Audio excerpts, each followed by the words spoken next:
Nicolas Dufourcq, bonjour. Bonjour. Merci de nous recevoir dans votre bureau chez BPI France. Alors on est très content de vous avoir sur notre podcast des forces françaises de l'industrie parce que, comme je vous le disais hors caméra, vous faites partie des gens qui, tout en étant une pièce importante du système actuel pour développer l'industrie, puis du système de gouvernance, j'allais dire, économique du pays, vous êtes à certains moments, en tout cas, d'une plutôt grande lucidité sur également les problèmes qu'il faut qu'on résolve. C'est vrai qu'on a souvent un débat assez manichéen entre des gens qui veulent tout cramer et puis des gens qui disent non, tout marche bien et finalement il n'y a pas tellement de problèmes. Donc vous faites partie des voix, je trouve, qui posent les sujets de façon même parfois assez amusante, parce que j'aime bien votre sens de la formule à certains moments, donc j'espère que vous allez nous en donner quelques-unes. Et puis, voilà, j'aimerais qu'on balaye assez rapidement des sujets qui nous intéressent particulièrement, naturellement autour de l'industrie, Oui. mais plus généralement autour de son écosystème, qui est l'économie globale, parce que Oui. l'industrie, c'est pas un truc qu'on suspend quelque part et qui est hors sol. Donc, est-ce que vous pouvez commencer déjà par vous présenter rapidement, et ensuite je vous poserai des questions, enfin j'aimerais votre avis sur la Chine, sur la concurrence, sur notre système, qu'est-ce qu'il faudrait qu'on change, sur le financement, et également sur un élément que je trouve vous exposez régulièrement et qui moi est un peu ma marotte, c'est le fonds culturel français versus les fonds culturels d'autres pays, qui font qu'on a été à un moment une terre d'accueil remarquable pour des gens qui voulaient lancer des entreprises, et la machine s'est un peu déréglée pour des raisons aussi culturelles. Il n'y a pas que les élites, il y a aussi ce que pense le peuple. Ça, c'est la culture, c'est ce qu'on partage. Voilà.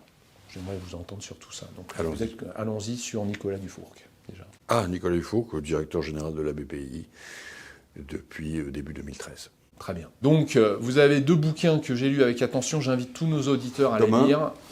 Tome 2. C'est ça, exactement. Donc, vous avez commencé par c'est quoi le problème ? Pourquoi on a perdu toute cette substance ? Et quand on creuse plus. Voilà. Et puis après, vous êtes arrivé sur un problème qui est systémique, qui est quasi politique, j'allais dire, dans le sens noble du terme. Donc, est-ce que vous pouvez nous expliquer un petit peu comme ça ce cheminement qui vous a amené à toutes ces conclusions ? Je me suis posé les questions que se posent tous les Français, tout simplement. Et c'est pas parce que vous êtes patron de la BPI, effectivement plutôt bien placé pour savoir ce qui se passe au fond des choses, que vous pouvez répondre à des questions simples que se posent les Français sans travailler. Ces questions simples, c'était pourquoi est-ce qu'on a désindustrialisé ? Même moi, je n'étais pas capable de répondre. Et la question qui vient juste après, c'est d'où vient notre dette ? Même moi, je n'étais pas capable de répondre.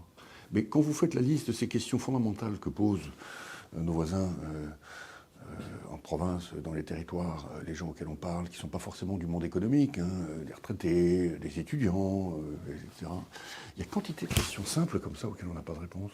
Pourquoi l'éducation nationale, au fond, en termes de qualité, de niveau, s'est-elle à ce point repliée ? Pourquoi a-t-on connu une telle crise énergétique ? Enfin, toutes ces histoires méritent d'être racontées. Moi, j'ai choisi de me concentrer sur ce que je connais, c'est-à-dire la désindustrialisation de l'économie. Et puis, l'autre question à laquelle j'ai voulu répondre, c'est comment il continue d'arriver qu'on accumule 170 milliards, voire parfois 200 milliards d'euros de dette de plus par an ? Il y a quoi dans cette dette ? Et en réalité, il y a un lien entre les deux, en plus. Et voilà, tout est lié. C'est-à-dire que vous avez une économie qui a des systèmes très puissants, on va appeler ça d'autocorrection, de discipline, de règles d'or. Une entreprise qui est déficitaire, elle meurt. Et puis vous avez un État-providence qui n'a plus de règles d'autocorrection, avec une demande infinie, qui est satisfaite en réalité par notre démocratie telle qu'elle est devenue. Vous avez beau avoir la Constitution de la Ve République qui donnait tous les pouvoirs à un président de la République quasiment royal, il n'a pas pu arrêter la montée des eaux de la demande infinie de protection sociale. Il n'a pas pu ou il n'a pas voulu ? Le livre que j'ai fait là, vous verrez si ça vous intéresse de lire, vous l'avez fait vous, les interviews que j'ai faites des anciens présidents de la République, des anciens premiers ministres, des anciens ministres. Je ne leur jette pas la pierre. La plupart d'entre eux, de manière très raisonnable, ont souhaité mettre un cliquet à la progression infinie de la dépense. Ils n'y sont pas parvenus.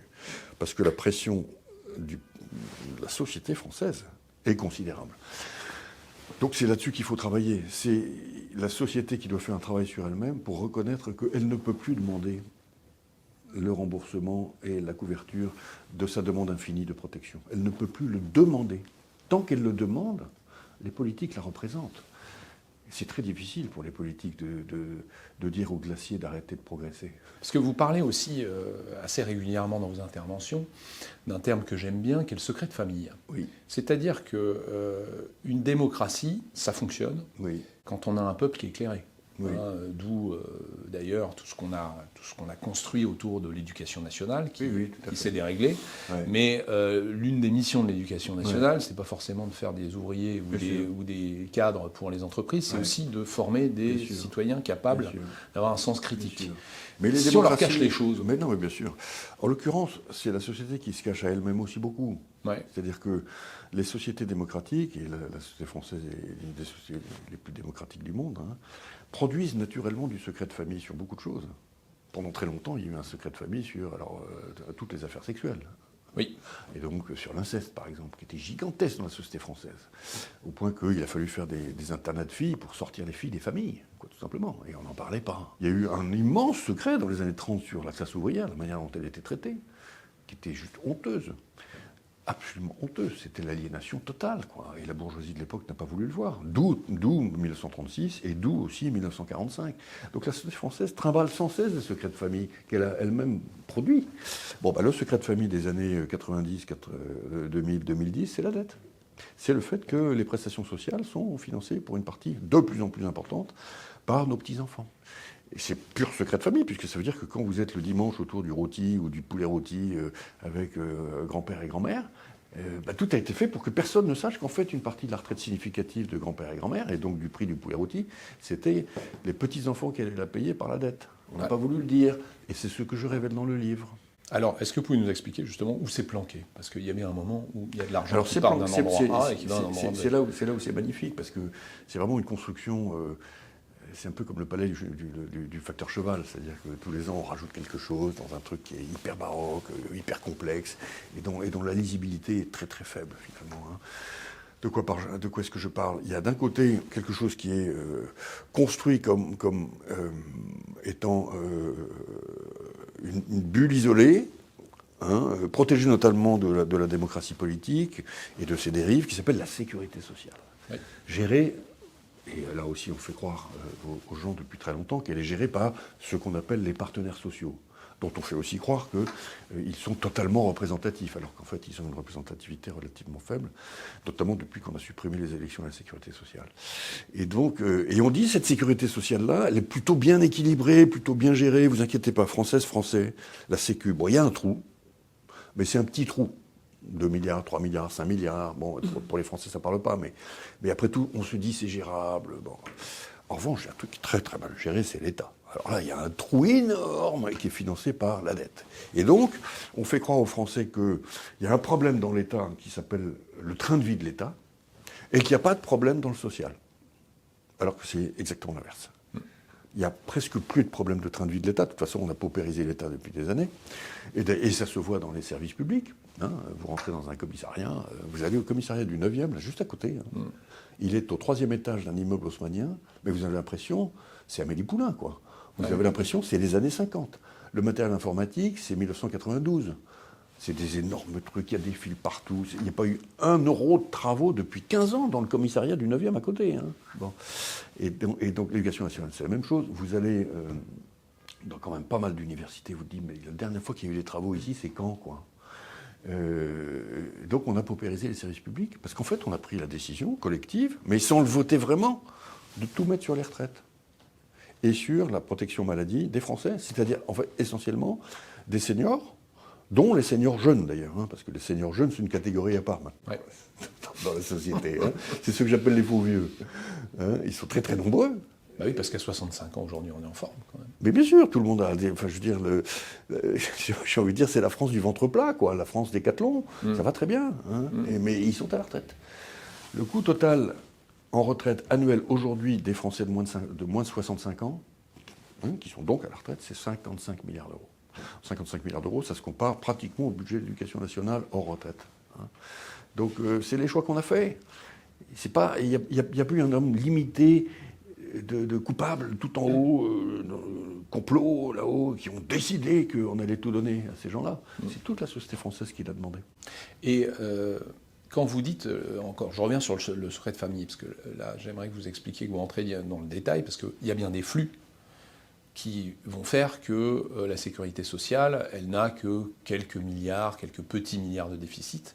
Ce qui va compenser le déficit réel, ça vient d'où? Parce que ça, les Français ne le savent pas trop. Non, mais c'est simplement que dans la fameuse Sécu, il n'y a pas les fonctionnaires. Alors les fonctionnaires, ils ont un ratio actif pour retraité de 1. Et donc évidemment, le déficit... C'est-à-dire qu'il y a un fonctionnaire qui travaille pour un fonctionnaire en retraite. Voilà. Et donc le déficit de la retraite des fonctionnaires est gigantesque. Il n'est pas mis dans la Sécu. Or, c'est quand même la Sécu. Bon.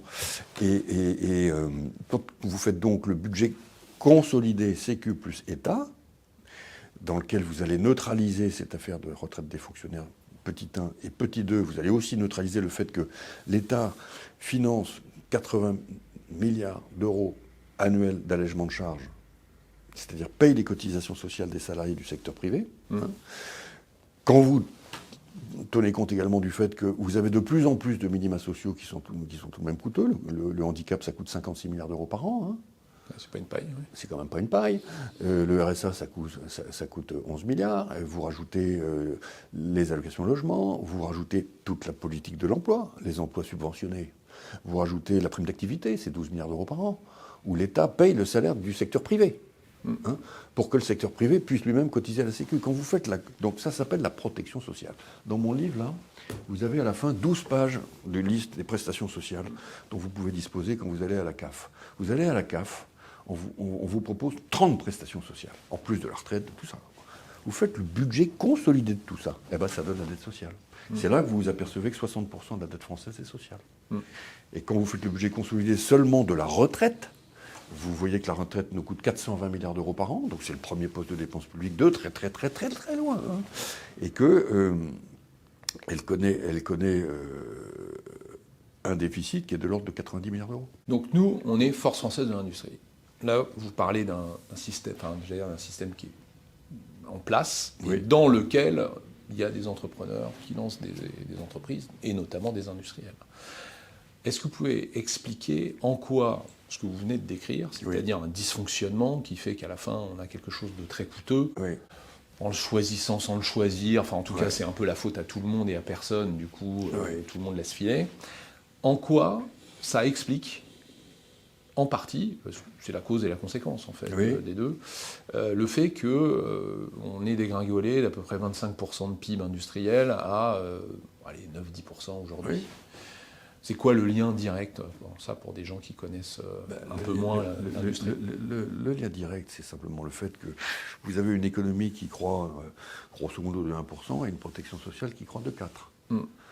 Et c'est comme ça tous les ans depuis très longtemps. Et quand l'économie croissait de 2, la protection sociale croissait de 7. Voilà. Et donc le cheval de l'État-providence a toujours couru devant le cheval de l'économie. Et c'est décourageant parce que les entrepreneurs, ceux qui les accompagnent, comme la BPI en particulier, mais également tout le système financier français, souhaitent la victoire de l'économie à la fin. Mais l'économie ne peut pas vaincre. C'est une bataille qui est perdue d'avance. Qui est perdue d'avance si on ne trouve pas la solution pour ralentir la progression de l'État-providence. L'État-providence, c'est un miracle, attention. Moi, je descends dans la rue pour le protéger. Mais le protéger, c'est l'empêcher de déraper. C'est donc reconnaître que le vieillissement de la société française a tout changé. Et qu'il y a un certain nombre de choses qu'on ne peut plus se payer. Il faut que l'État-providence se remette à croître au même niveau que l'économie. C'est ça l'enjeu majeur, et j'ai envie de dire, de la décennie qui vient. C'est l'enjeu fondamental. Voilà, donc là, une des raisons pour lesquelles j'ai voulu écrire ce deuxième livre, c'est que je me suis dit, mais si on ne traite pas ce problème-là, tout ce qu'on aura fait, nous, vous avez là le volume des 10 ans de la BPI, voilà. Bon. Eh bien, voyez-vous, on n'en a pas dormi de la nuit, on a travaillé les samedis, les dimanches pour faire tout ça. Ça n'aura servi à rien. Oui, parce que tous les efforts en fait qui sont faits de façon connexe ne suffisent pas à combler le trou qu'on a de l'autre côté. Et donc en fait, on va prélever beaucoup d'argent sur des entreprises qui du coup peuvent moins investir. Bien sûr, parce que la vérité c'est qu'à partir du moment où vous avez un cheval d'État-providence qui est dopé par la poudre blanche de la dette, qui est quasiment gratuite, puisqu'il n'y a pas de frein d'urgence, il n'y a pas de punition. C'est gratuit jusqu'au jour où c'est payant. C'est gratuit jusqu'au jour où c'est la faillite. Voilà. Et puis de l'autre côté, vous avez un cheval qui est un cheval normal, qui est lui dopé avec une dette normale que vous devez rembourser. Et ça ne peut pas marcher. La République, elle est économique et sociale, à condition que tout le monde court en même temps, et au même rythme. Voilà. Donc on est dans un risque qui est systémique, en fait, de tuer la poule aux œufs d'or de l'économie française. Et vous pourrez mettre autant d'entrepreneurs que vous voulez, vous pourrez les motiver autant que vous voulez. Si on ne traite pas ce problème-là, on échouera. C'est-à-dire que le PIB par tête de la France, comparé au PIB par tête des États-Unis ou de l'Allemagne ou de la Hollande, continuera de baisser. Et on va continuer de s'appauvrir. Donc non, c'est une question de dignité à la fin. Ouais. Et donc, d'autant que ce que vous venez de décrire, c'est un système qui n'est pas du tout le même, par exemple, dans des pays dont on entend parler de plus en plus, comme la Chine, qui, eux, ne dorment pas, ils avancent, et vous pouvez peut-être un peu comparer comme ça, enfin, on a bien compris que... La Chine, il y a beaucoup de choses qui sont en train d'être publiées, notamment parce que l'intelligence artificielle permet de traduire les textes chinois. Ouais. Et puis de faire des synthèses de tous les documents qui sortent du Parti communiste, des grands symposiums, vous voyez. Et c'est tout à fait frappant de voir que dans beaucoup de documents, le gouvernement chinois, donc le régime, dit ne pas vouloir d'État-providence. Donc ça, c'est pas bien non plus. Moi, je veux un État-providence. Mais je veux un État-providence qui reconnaît que le rythme de croissance de l'économie n'est plus que de 1,2%, mettons.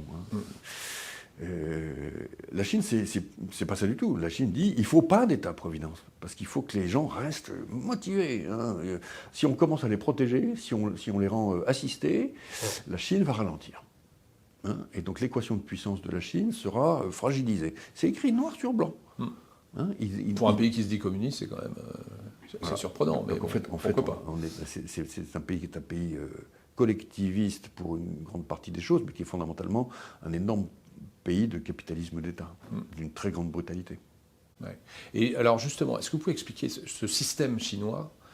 Finalement, il s'inspire aussi beaucoup de ce qu'on a pu faire à une époque, sur la planification un peu glorieuse de l'économie. Oui. J'ai l'impression qu'ils sont inspirés, enfin en tout cas j'ai lu quelque part qu'il y avait même dans ces textes chinois une référence à Mesmer ou à d'autres, des choses comme ça. Tout à fait. Non, la Chine a beaucoup regardé la manière dont la France avait fait sa planification dans les années 60, avec, alors années 50 avec la bombe, puisque c'est vraiment la 4ème République qui a fait la bombe. Et puis ensuite, tout ce qui a fini par progressivement construire la possibilité du programme électronucléaire qui a été lancé par Pompidou et développé par Giscard d'Estaing. Ensuite, il y a eu, sous Pompidou, la prise de conscience du fait qu'on avait pris beaucoup de retard sur les télécoms. Et donc, ça a donné naissance à tout ce qui est devenu le grand programme d'équipement de la France en télécommunications dans les années 70. Et puis, il y a eu le TGV, donc les grandes infrastructures du service public du transport. Il y a eu le schéma directeur d'Île-de-France de Paul Delouvrier en 1960, qui a donné lieu ensuite au 2e schéma directeur de Christian Blanc sous Nicolas Sarkozy. Donc il y a une tradition effectivement colbertiste descendante de grands programmes que la gauche a adoré d'ailleurs, que la CGT a adoré, parce que ça lui permettait aussi d'avoir des bastions syndicaux. Il ne faut pas se cacher la vérité également. Mais les Chinois ont beaucoup regardé ça. Et à partir des années 70-80, qui étaient des années finalement où le protocole libéral réganien, thatcherien a déboulé sur l'Europe, tout ceci s'est progressivement effacé. Mais ça s'est aussi effacé parce que, du point de vue des dépenses publiques, nous n'avions plus trop les moyens. Parce que nous avions tout mis dans la protection sociale. Parce que la France vieillissait déjà. Quand on fait la retraite à 60 ans, en 1982, c'est des dizaines de milliards d'euros qu'on décide de mettre sur donc les faux vieux, plutôt que de faire, par exemple, un nouveau grand programme qui serait, je ne sais pas moi, le cloud souverain français. Oui, parce que ça, c'est quelque chose que vous expliquez assez régulièrement, c'est de dire tout ce qu'on met finalement dans cette protection, dans des projets collectifs X ou Y, sociaux ou je ne sais quoi, on le prélève dans la poche d'entreprises ou de salariés, et du coup, on a moins les moyens d'investir. Oui. On est dans un monde de demande infinie avec des moyens finis. Voilà. Et la demande infinie, ce n'est pas une demande de faire des grands programmes nationaux. C'est une demande de revenus sociaux hebdomadaires. C'est ça, elle est là, la demande infinie. Vous voyez, quand on a fait le RMI, personne n'aurait jamais imaginé qu'il y aurait 4 millions de Français qui en bénéficient. Le RMI ancêtre du RSA, donc. On parlait de quelques centaines de milliers de Français. C'était le début de la pauvreté. Vous vous souvenez, à Paris, on vendait des journaux, solidaires. des journaux solidaires, des journaux Ouais. de chômeurs. Ouais. C'était l'époque du chômage de masse. Mais le débat sur le RMI avait énormément insisté sur la contrepartie d'activité, le I, insertion. Mais c'était quelques centaines de millions. C'est de milliers. C'est 4 millions. Ouais, ça commence à devenir massif. C'est-à-dire ça marchait à quelques centaines de mille, à quelques millions, ça marche. Voilà. Alors, c'est pas que ça coûte monstrueusement cher. Bon, c'est 10 milliards ou 11 milliards par rapport aux 420 milliards de retraite. Donc, c'est pas en faisant des économies sur le RMI qu'on va redresser les finances publiques de la France.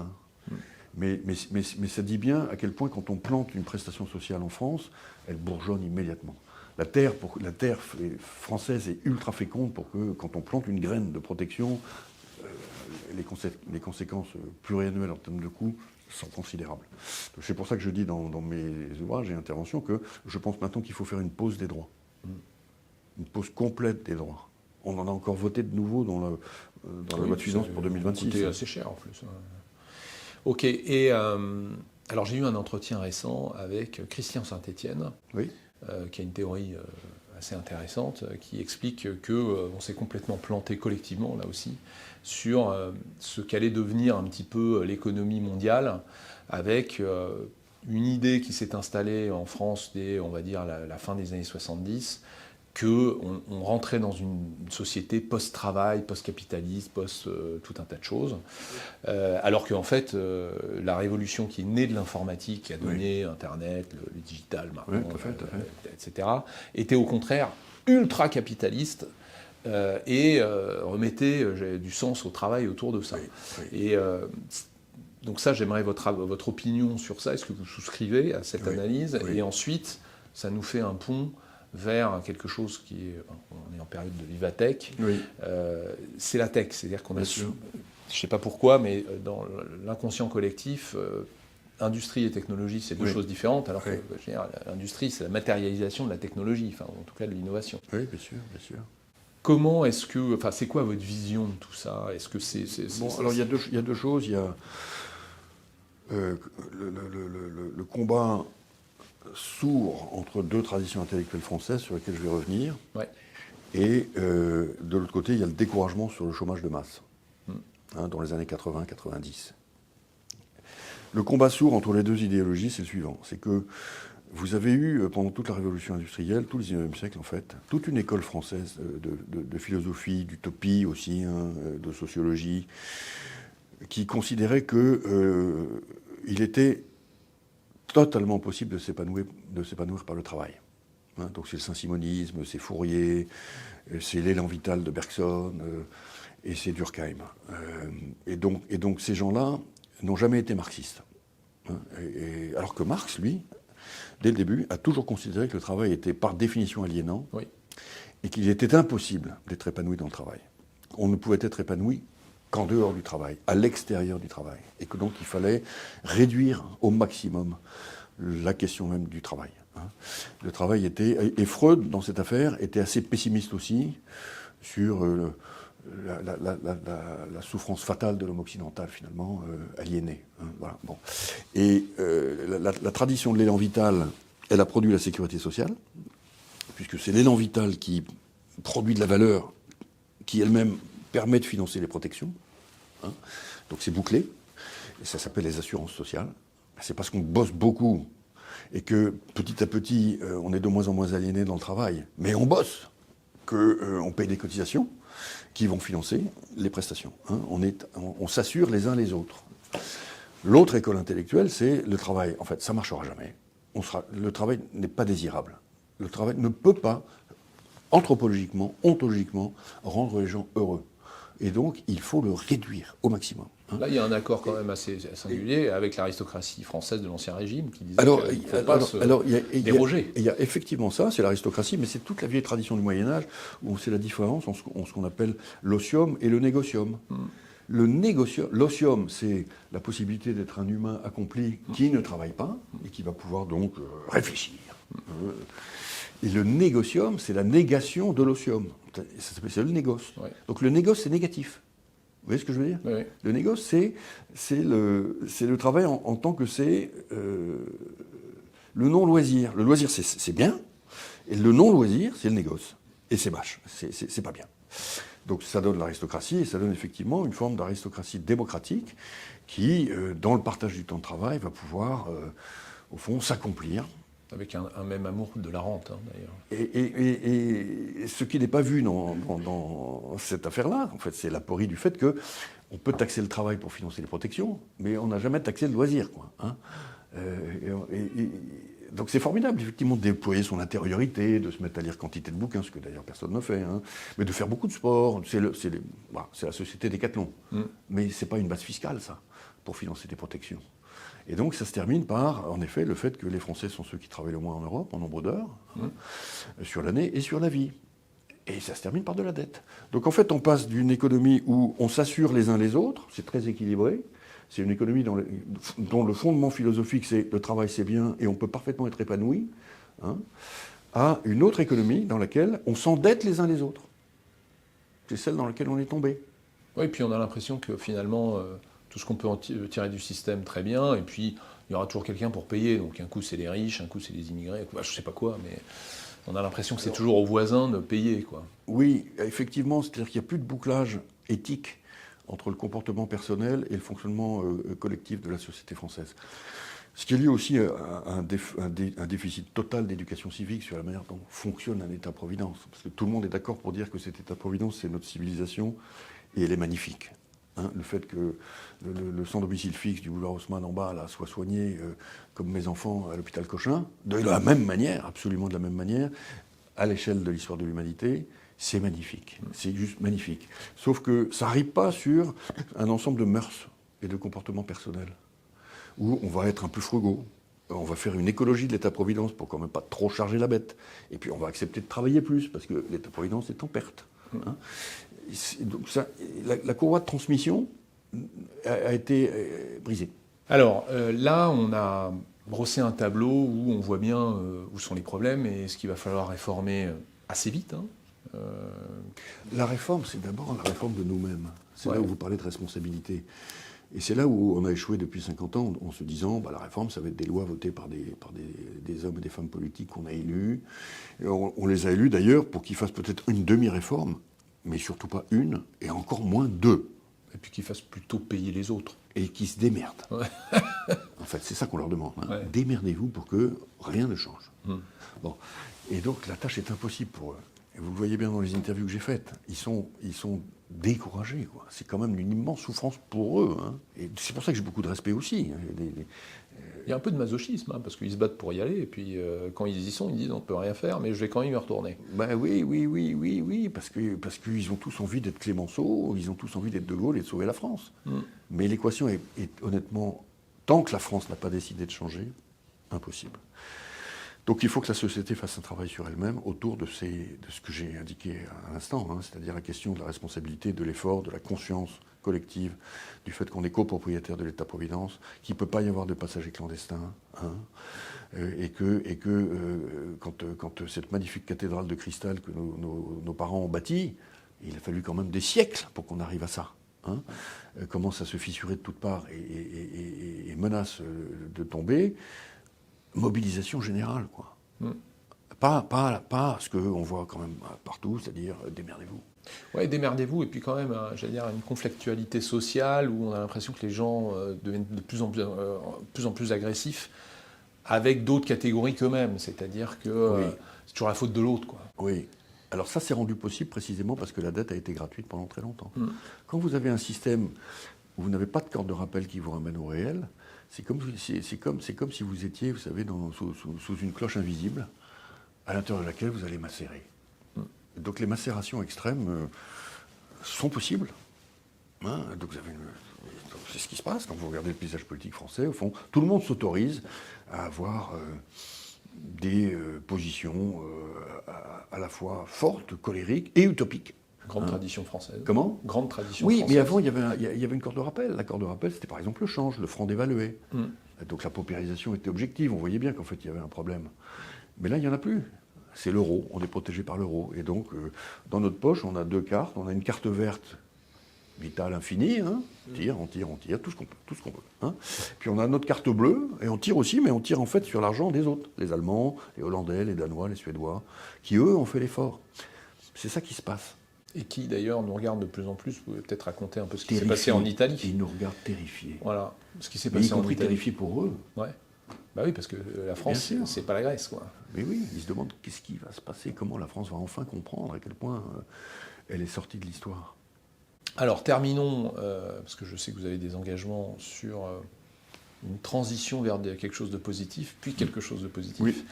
La transition, c'est que vous nous expliquiez, que vous nous décriviez ce qui s'est passé dans d'autres pays, parce que finalement... Les autres pays, vous avez les pays du Nord qui sont des pays qui ont fait leur ajustement tout seuls comme des grands, parce que leur société a fait le travail. Et ils ont été parfois très loin, hein, parce que... ils ont été parfois très loin, d'abord la trop Suède, loin. notamment. La Suède a fait un... Il faut dire que la Suède avait eu le même parti au pouvoir pendant 50 ans. Hein, vous vous souvenez, quand en 80, le Parti socialiste est arrivé, tout le monde disait 23 ans, il a fallu 23 ans. Bon, en Suède, il a fallu 50 ans pour qu'un parti libéral remplace le parti social-démocrate d'après-guerre. Et donc le Parti libéral, quand il est arrivé au pouvoir, a fait un virage alors à droite qui était absolument invraisemblable au point de privatiser l'éducation nationale. Bon, donc ça a été désembardé et ils sont revenus sur une sorte de corps central. Mais dans le corps central, il y a consensus national pour qu'on n'augmente pas la dette par l'État-providence. Oui, parce qu'ils étaient quand même quasiment ils étaient montés assez haut. Ouais. Et puis ils ont beaucoup réduit. Donc il y a plein de sujets sur lesquels droite et gauche ne sont pas d'accord, mais il y a un sujet sur lequel ils sont 100% d'accord. Jamais plus ça. Jamais plus on endette l'État-providence. Idem en Hollande, idem au Danemark. Et de facto, idem en Allemagne, avec la règle d'or, puisque en Allemagne, ils se sont imposés en 2009, sentant bien qu'en fait, avec le vieillissement de la population allemande, si on ne mettait pas un cran constitutionnel, la pression sociale des eaux, Tocqueville appelle ça les eaux du déluge qui montent, serait irrésistible.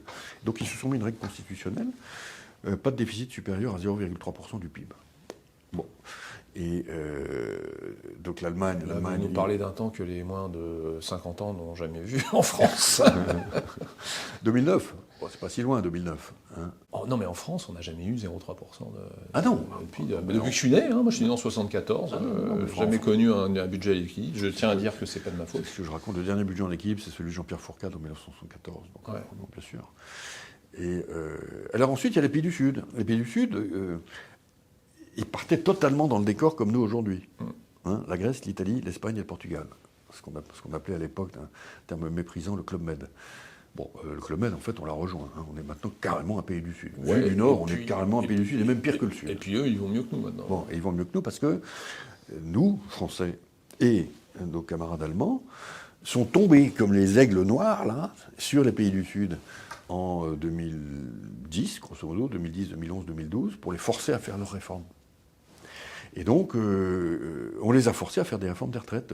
On les a forcés à faire ce qu'on ne fait pas nous. La retraite à 67 ans. Et Nicolas Sarkozy, je dis toujours, a fait, au bas mot, 4 réformes des retraites. Il a fait la réforme française, qui était quand même une réforme courageuse, hein, en 2010. Il a fait la réforme portugaise, il a fait la réforme italienne, et il a fait la réforme grecque. La première des réformes grecques. Il y a eu 14 réformes des retraites en Grèce. Pas mal. Jusqu'à ce que les pensionnés soient liquidés, quoi. Oui, parce que quand on dit ils vont mieux que nous, les pays du Sud, en ce moment, les pays vont mieux, mais la population, c'est quoi? C'est 10 à 20 ans de difficultés, quand même. En fait c'est 10 ans, et ça s'appelle dans la théorie économique, la décennie perdue. Ouais. Et c'est pour ça que j'ai pris mon courage à deux mains pour écrire une tribune dans le Figaro, dans laquelle j'ai expliqué que la France n'échapperait pas à la décennie perdue. Hein. La seule chose qui peut être une très grande et bonne nouvelle, d'un point de vue macro. Hein.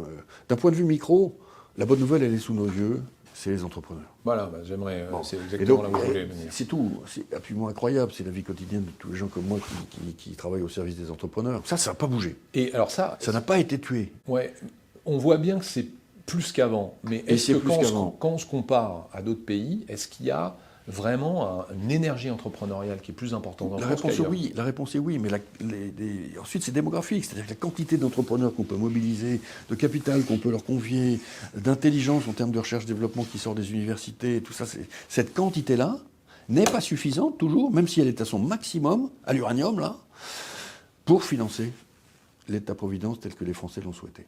Donc de toute façon, il faut réduire la générosité des retraites et il faut rétablir un reste à charge significatif dans l'assurance maladie. Donc là, on a plein de soldats, plein de coureurs là, qui veulent s'élancer. Oui. Il faut juste que le parcours soit moins difficile pour qu'ils réussissent plus, qu'ils soient plus gros. Enfin, c'est un petit Exactement. peu ça votre message. C'est exactement ça. Donc visuellement, c'est comme le marathon de Paris. Donc les rues sont pleines d'entrepreneurs, ça court partout.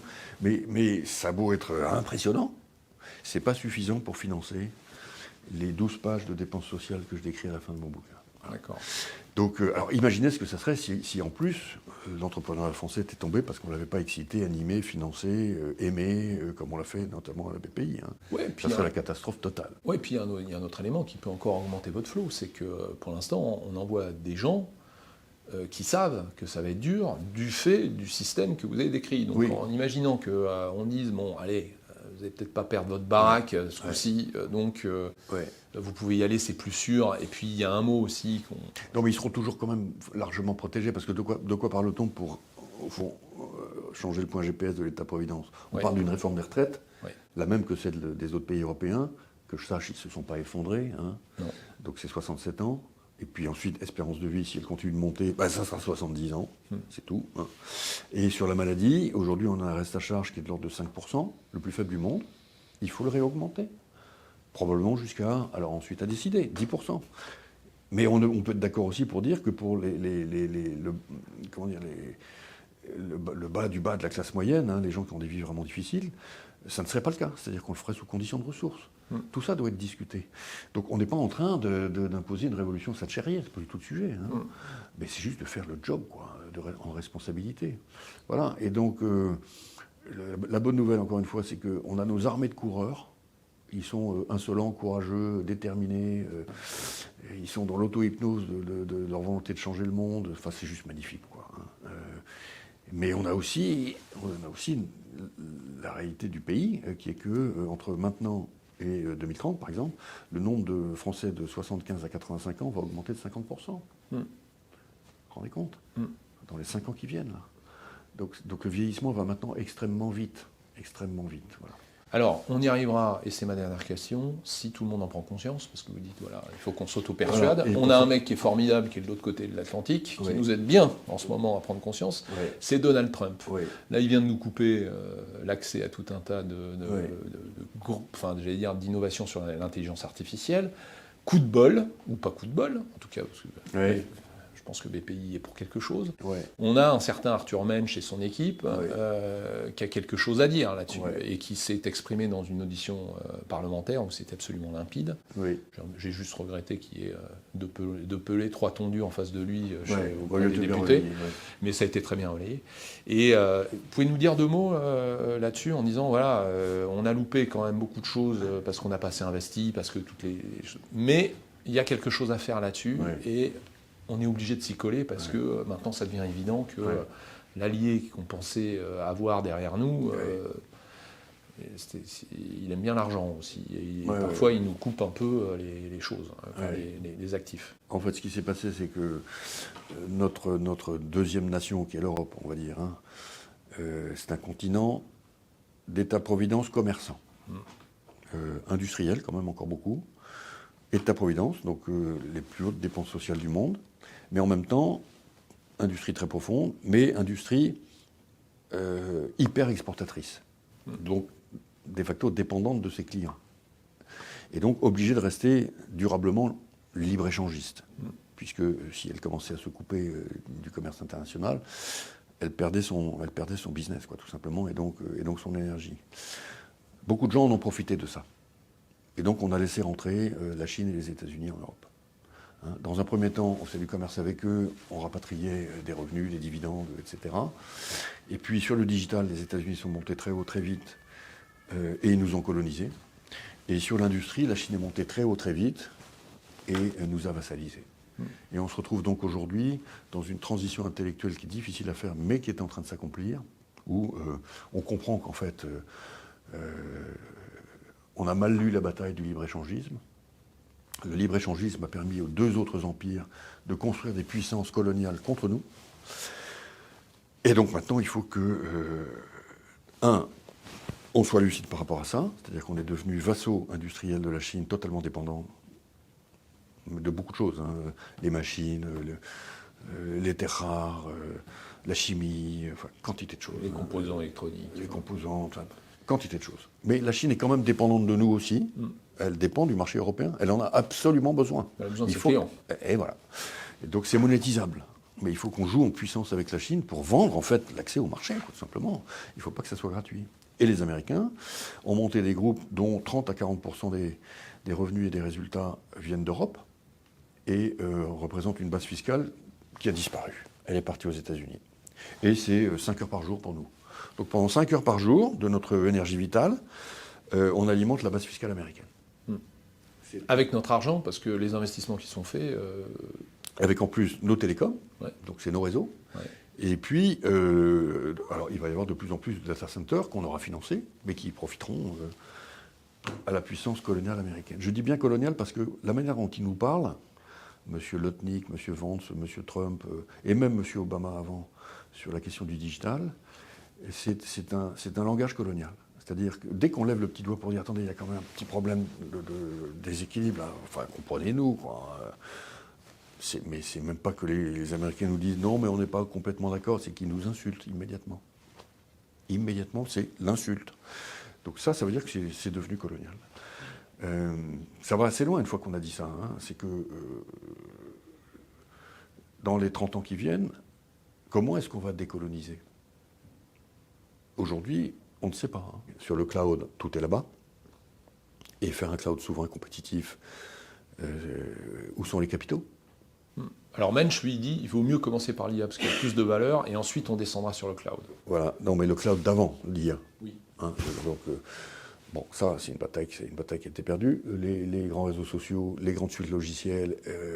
Bon, aujourd'hui, qui achète les sociétés logicielles européennes et israéliennes ? Les Américains, tout. Donc tout se construit là-bas. Tout se construit là-bas.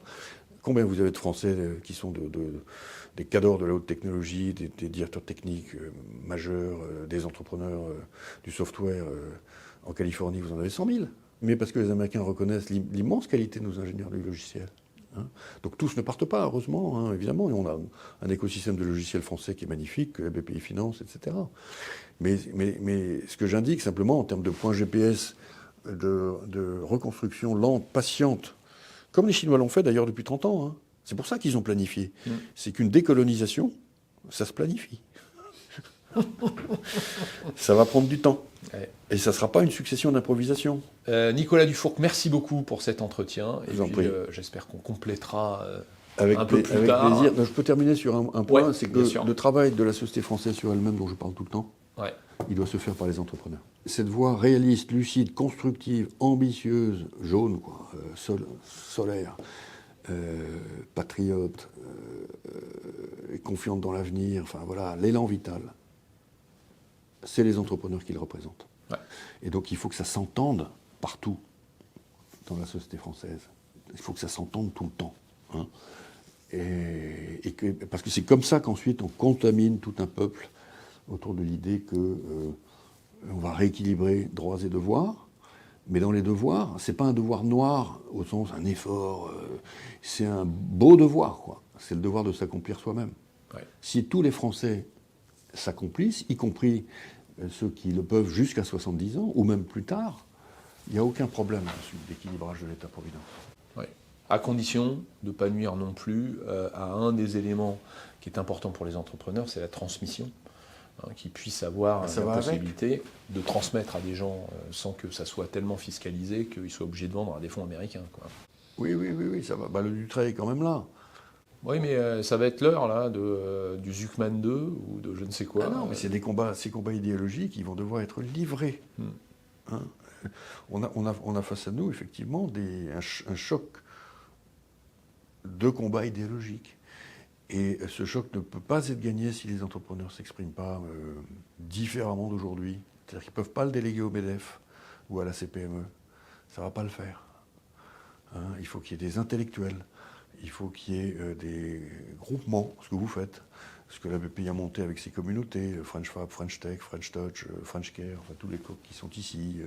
C'est vraiment la vie de la société, la vie intime de la société. C'est-à-dire qu'à tout moment, quand quelqu'un sort un truc dont on sait qu'en fait ça nous emmène vers de nouvelles utopies qui vont nous tuer, en face, il faut qu'il y ait un entrepreneur qui dise « Attends, ça marche pas ton truc, quoi. Je vais t'expliquer pourquoi. » Avec des mots simples, et d'ailleurs de la bienveillance. Il ne s'agit pas d'être méchant. Hein. Non, mais c'est sûr qu'en plus, l'entreprise aime bien rassembler ce que la politique divise, on va dire. Hein, parce que la politique, il faut montrer qu'on est mieux que le voisin et voter pour moi. En entreprise, il faut sortir des produits, des services. On est en face d'une réalité quand même. Non mais voilà. Et si ça se fait, ce que je décris là, ensuite vous verrez les forces politiques seront le miroir de ça, représenteront cela. Très bien. Si ça ne se fait pas, les forces politiques, vous ne pouvez rien leur demander. C'est parfait. Est-ce que vous voulez ajouter quelque chose ? Ça. C'est bien. Merci. Merci beaucoup.